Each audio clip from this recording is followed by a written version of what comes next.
मोहम्मद मेहदी अपने बच्चों और बेगम के साथ कराची के इलाके अंचोली में रहा करते थे। बैंक के असिस्टेंट मैनेजर थे, यानी कि ग्रेड टू का, अगर आप बैंक की ज़बान में समझें, ग्रेड टू के ऑफिसर थे। और ये बैंक की जोड़िया बाज़ार ब्रांच में बड़ी जानी मानी शख्सियत थे। 47 साल की उम्र में दिल की शरियानें फट जाने की वजह से इस बेहतरीन इंसान का इंतकाल कैसे हुआ। कराची के जो लोग हैं वो जानते हैं कि बहुत से कामों के लिए लोग कहते हैं ना जी, सदर और फिर जोड़िया बाज़ार, ये सब वो इलाके हैं जहाँ पर बहुत सी चीज़ें, मेडिसन हो, चाय की पत्ती हो, फिर इसके अलावा दीगर मामला हो, उसके लिए तमाम शहर के लोग इस तरफ रुख करते हैं कि यहाँ सस्ती और मयारी चीज़ें मिल जाती हैं। तो पूरे ख़ानदान के लिए जी, किसी के लिए कोई लिक्विड इंश्योर आना है, किसी के लिए कोई कैलेंडर्स लेकर आने हैं, किसी के लिए कोई चाय की पत्ती लानी है, कोई और काम है, तो वो सब ये कहते थे कि जी मेहदी भाई को कह दो, वो लेते हुए आ जाएंगे। मोहल्ले में भी ये सबके लिए काम आने वाली शख्सियत मशहूर थे। दूसरा, प्रोफेशनली वो ऐसे इंसान थे कि जोड़िया बाज़ार ब्रांच में उनकी नौकरी थी और वो अंचोली से अगर कभी कभी, क्योंकि उन्होंने 15-20 साल सर्विस की है बैंक में, तो late 80s early 90s mid 90s और 99 में इनका इंतकाल हो गया सिर्फ 47 साल की उम्र में। तो इस दौरान मुसलसल दफ्तर जाना एक जिहाद होता था और बहुत मुश्किल काम होता था, लेकिन इनको अगर पैदल भी जाना पड़ता था तो ये जाते थे। इसी वजह से बैंक की चाबियां असिस्टेंट मैनेजर मोहम्मद मेहदी के पास ही हुआ करती थी, क्योंकि ये पूरे इलाके में मशहूर था कि बैंक की जोड़िया बाज़ार ब्रांच, पूरा शहर बंद होगा, जल रहा होगा, हंगामे हो रहे होंगे, लेकिन ये ब्रांच खोलने के लिए बंदा ज़रूर आएगा। तो ये एक डेडिकेशन दी और वो कहते थे मैं अपनी ज़िंदगी में बैंक को फलता फूलता देखना चाहता हूँ। और वो ऐसा हुआ भी कि बैंक उस दौर में रीस्ट्रक्चरिंग से गुजर रहा था। हुआ ये कि बहुत से ले ऑफ्स हुए, यानी कि बहुत से लोगों को निकाला गया और बहुत सी ब्रांचेस को मर्ज कर दिया गया। 20-25 ब्रांचेस का काम मर्ज कर दिया गया जोड़िया बाज़ार की वाली की ब्रांच में। अच्छा, वहाँ पर इनके घर वालों का कहना है कि लोगों को नौकरी से निकाला जाता है तो वो बदकिस्मती समझते हैं, लेकिन हमारे लिए अनफॉर्चुनेट ये हुआ कि हमारे वालिद, यानी कि मोहम्मद मेहदी की मैं बात कर रहा हूँ, इनको नौकरी से नहीं निकाला गया, उल्टा इनके साथ एक सरकारी एहलकार कर दिया गया। ये क्यों किया गया? एक तो ये कि ये बहुत डेडिकेटेड वर्कर थे, डेडिकेटेड एम्प्लॉई थे बैंक के, और इनका हुआ ये काम उस वक्त कि उस मोहम्मद मेहदी और वो सरकारी एहलकार मिल के खाते मेंटेन कर रहे थे, पूरा चीज़ों को मैनेज कर रहे थे कि 20-25 ब्रांचेस का काम अब यहाँ पर आया तो उस ब्रांचेस से या किसी इस ब्रांच का जिसने भी लोन लिया हुआ है उनके पास जा के साइन करवाना। तो बहुत से लोग साइन करने से कतरा रहे थे। कुछ लोगों से कराची में उनकी रिहाइश गाहों में जा के साइन लिए गए, कुछ लोग वो इस्लामाबाद मूव कर गए थे, इस्लामाबाद में जा के उन लोगों से साइन लिए गए। बहुत से लोग तो घरों में नहीं मिलते थे जी, घरों में नहीं है तो ये लोग अच्छा जी कहाँ हैं, फिर फ्लाई करके कराची से इस्लामाबाद जाना, फिर बहुत से लोग अस्पतालों में पड़े होते थे, वहाँ जाके उनको पकड़ना, उनसे वहाँ साइन करवाना।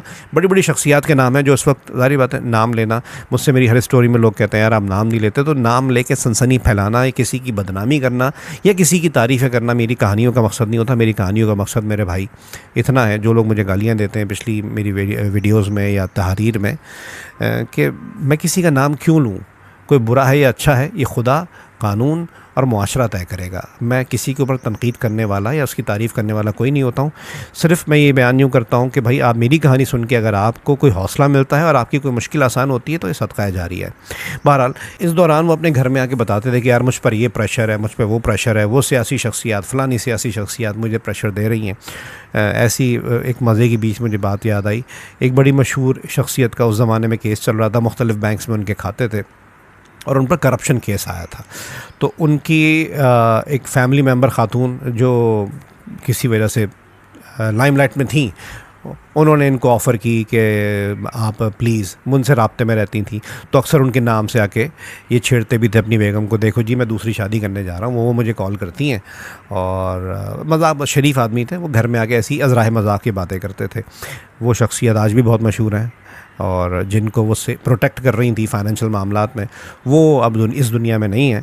बहरहाल इसके अलावा बहुत प्रेशर रहता था और सरकारी एहलकार जो इनके साथ किया था वो बोलता था कि मेहदी भाई हम में से कोई एक मरेगा, इतना प्रेशर हम पर ये डाल दिया गया है कि लोगों को पकड़ना कि जी उनसे जिन्होंने कर्ज़े लिए हैं उनसे सिग्नेचर्स लेना, उनके पीछे जाना, फिर मुसलसल पर जो बैंक के मामलात की ऐसे प्रेशर आ रहा है। क्योंकि जब ऐसी रीमॉडलिंग रीस्ट्रक्चरिंग हो रही होती है, बहुत से लोग इसका फ़ायदा उठाकर अपने फाइनेंशियल मामलात को पुराने या उस वक्त नए बनाकर कि चलो ये किसी तरीके से कवर अप हो जाएंगे, हमारी जान छूट जाएगी, ये पूरे रीस्ट्रक्चर करने वाले जो अमला है उस पर ये सारी बात आएगी। इसी दौरान उन्होंने बताया अपने घर में आके, क्योंकि बहुत ज़्यादा परेशान रहने लग गए थे, बहुत ज़्यादा डिप्रेशन में रहने लग गए थे। मैं ख्याल जुम्मे की छुट्टी होती थी उस ज़माने में, तो एक जुम्मे की छुट्टी उनकी स्किप हुई, जो उनको जाना पड़ा, और रात को 11 बजे आ रहे, 10 बजे आ रहे, इतना लंबा काम चल रहा होता था। और एक दिन उन्होंने घर आके एक चीज़ बताई कि कराची की एक सियासी जमात के एक बड़ी नामवर शख्सियत ने आके जी उनको धमकाया, उनके साथ कुछ लड़के थे और बंदूक की ज़ोर पर बंदूक सामने रखी गई, बंदूक दिखाई गई। अच्छा, उस ब्रांच के मैनेजर ने कुछ चीज़ों पर साइन कर दिए थे, असिस्टेंट मैनेजर के भी साइन होने ज़रूरी थे, यानी कि मेहदी भाई के भी साइन, मेहदी साहब के भी साइन होने ज़रूरी थे।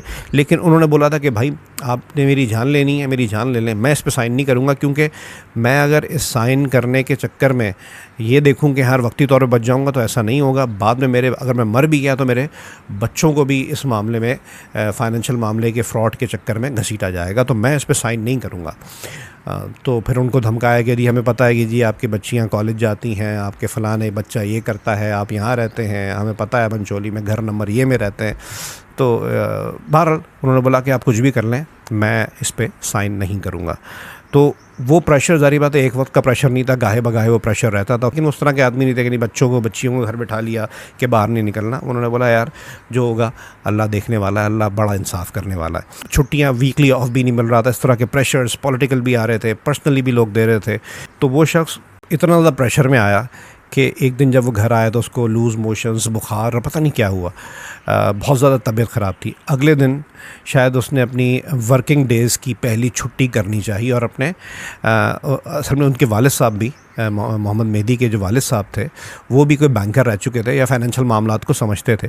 उन्होंने बोला कि अब्बा थोड़ा ये कुछ ये चीज़ें हैं, आप ये जाके बैंक में मेरे बिहाफ पे प्लीज़ ये उनको बता दें या ये चीज़ें करवा दें, ये काम नहीं रुकना चाहिए, मैं हॉस्पिटल जाऊँगा।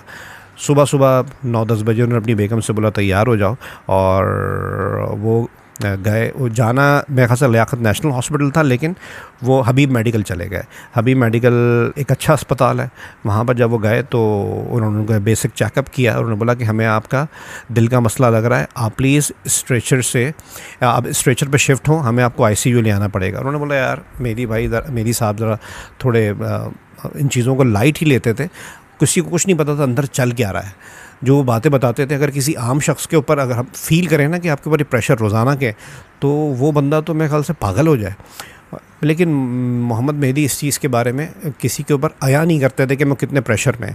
तो उन्होंने बोला कि नहीं यार छोड़ो, मैं आपने ICU की तरफ जाना है, इमरजेंसी की तरफ जाना है, मैं चल के चला जाऊँगा, चल के पहुँच जाऊँगा। उन्होंने बोला नहीं, आपको एक इंजेक्शन लगना है, आप प्लीज़ इमरजेंसी के बेड से आप स्ट्रेचर पर शिफ्ट हो, हम आपको लेकर जाएँगे। इमरजेंसी के बेड से जब वो स्ट्रेचर पे शिफ्ट ही हुए थे, वो इस शिफ्ट हो ही रहे थे, बेड को पकड़ा ही था कि वो इतनी एकदम उनकी तबीयत ख़राब हुई और वो वहीं ख़त्म हो गए। डॉक्टर्स ने उनको फ़ौरन ट्रीटमेंट किया उनको, और मेरे ख्याल से वेंट पे ले गए थे। पता ये लगा कि मोहम्मद मेहदी की दिल की शरियानें फट गई थी, और बाकायदा उनकी फ़ैमिली का कहना है कि बाद में मैं मेडिकल सर्टिफिकेट बना के दिया गया कि उनकी पूरी जो मेडिकल कंडीशन थी, पूरा स्ट्रक्चर दिल का जिस तरह तबाह हुआ था, ये शदीद ट्रॉमा की वजह से, शदीद एंजाइटी की वजह से, शदीद डिप्रेशन की वजह से, शदीद जहनी दबाव की वजह से ऐसा होता है। और वो भी एक यंग डेथ ही कहेंगे जी, 47 ईयर्स, कोई हमारे एवरेज एज तो नहीं है, ये तो एक तरह से यंग डेथ थी। और वो सारे मामलात जो उनके घर वालों को पता थे, उनका भी क्या मानना यही था कि ये डिप्रेशन की वजह से, उन शख्सियात की वजह से कि जो माली मामलात को अपने सेटल करना चाहती होती थी और वो जो सेटल नहीं हो रहे थे उसके चक्कर में उनको धमकियाँ दे रही थी। उस दिन कोई 20-21 साल बाद बैंक की जोड़िया बाज़ार ब्रांच बंद हुई और वॉलंटरली बंद की गई। उस ब्रांच के तमाम अमला, उस ब्रांच के इर्द गिर्द दुकानों का तमाम लोग, उस ब्रांच के इलाके की पुलिस, मोबाइल के लोग, इनके मोहल्ले के लोग, इनके ख़ानदान के लोग अंचोली की इमाम बारगाह में ऐसे जमा थे जैसे किसी बहुत बड़ी शख्सियत का जनाजा हो। बहुत ईमानदार मेहदी भाई ये दुनिया छोड़ गए थे।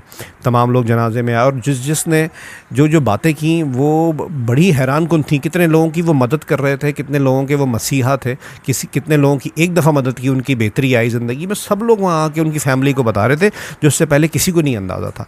मैं इस चीज़ को बहुत से एंगल से आपसे शेयर करने का मकसद ये कि एक तो जी वर्क प्लेस एनवायरनमेंट का डिप्रेशन आपको मार देता है।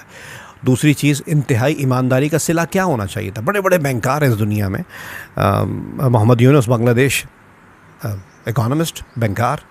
फिर हमारे पाकिस्तान के नाम याद नहीं आ रहा, मीज़ान बैंक के ही हैं, सैयद इमरान अली शाह नाम है उनका, बहुत ज़बरदस्त बैंकर हैं। उनको इज़्ज़त भी अल्लाह ताला ने उनके काम की वजह से बहुत दी।